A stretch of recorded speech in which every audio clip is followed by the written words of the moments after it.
42 जिलों में एमएलसी द्वारा प्रतिनिधि किए गए नियुक्त, जिससे जमीन स्तर पर भाजपा का एक एक कार्यकर्ता कर सके कार्य। विधायक अपने लखनऊ आवास पर नई पहल कर बनाए 42 प्रतिनिधि। वहीं बनाए गए सभी प्रतिनिधियों को दिया दिशा निर्देश कि जमीनी स्तर पर लगकर बीजेपी पार्टी के लिए करें कार्य, किसी प्रकार छोटे कार्यकर्ता का न होने दे शोषण। वहीं स्वर्गीय आशुतोष टंडन गोपाल जी का स्वर्गवास हो जाने को लेकर शोक व्यक्त किया। लगभग हम 42 जिलों कर चुके हैं और 4-5 जिलों में मंडली भी कर दी है।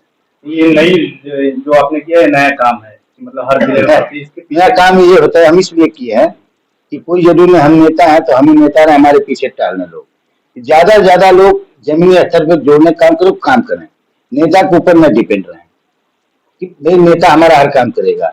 अगर हम उस लायक हैं तो उनको अवसर दे, कुछ जिले स्तर पर छोटा मोटा काम कराने उनकी एक प्रेरणा उनको दे रहे हैं कि आप काम कर सकें।